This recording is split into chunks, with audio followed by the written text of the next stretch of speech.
সকলোৰে ঘৰৰ চোতালত আছে এই দুবৰি বন। এই দুবৰি বন বহু ঔষধি গুণেৰে ভৰপূৰ।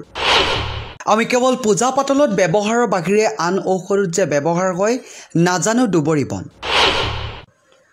দুবৰি উপকাৰিতা আৰু ইয়াৰ ব্যৱহাৰৰ বিষয়ে ভালদৰে জানি লওক। লগতে অনেক বেমাৰৰ পৰা আঁতৰি থাকক। দুবৰি বন এবিধ সচৰাচৰ দেখি থকা বন, যাক পুৱাই উঠি গছকিলে চকুৰ কাৰণে ভাল বুলি কোৱা হয়। দুবৰি বন এনেকুৱা এবিধ পবিত্ৰ বন যাক দেৱ পূজাতো ব্যৱহাৰ কৰা হয়। ইয়াৰ ঔষধি গুণ অতি প্ৰখৰ। দুবৰি বন অতি ঔষধি গুণেৰে ভৰপূৰ। বমিৰ লগত তেজ ওলালে বা তেজ বমি হ'লে দুবৰি বনৰ ৰসত চেনি বা মিচিৰ মিহলাই দিনত 3 বাৰকৈ খাব লাগে।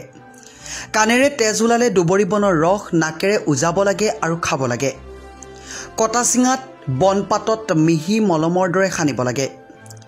দাঁতেৰে তেজ ওলালে দুবৰি বন পিহি তেজ ওলোৱা দাঁতত চাধাৰ দৰে কিছু সময় ৰাখিব লাগে।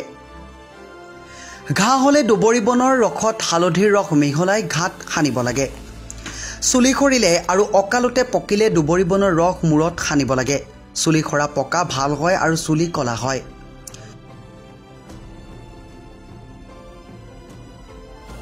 চকুৰ ৰঙা পৰা ৰোগত দুবৰি বন পানীত তিয়াই ৰাখি সেই পানীৰে চকু ধুব লাগে। গাঁঠি বিষত হালধি বটি দুবৰি বনৰ ৰস মিহলাই মলমৰ দৰে সানিব লাগে। এলাৰ্জি হ'লে কেঁচা হালধিৰ ৰস আৰু এই বনৰ ৰস মিহলাই খাব লাগে আৰু গাত লগাব লাগে। এইদৰে কৰিলে বহু বেমাৰৰ পৰা আঁতৰি থাকিব পাৰি। আপুনি আৰু মই কেৱল পূজা পাতলত লগা এই দুবৰি বন যে অনেক ঔষধি গুণেৰে ভৰপূৰ সেই বিষয়ে আপুনি জানিছিলনে?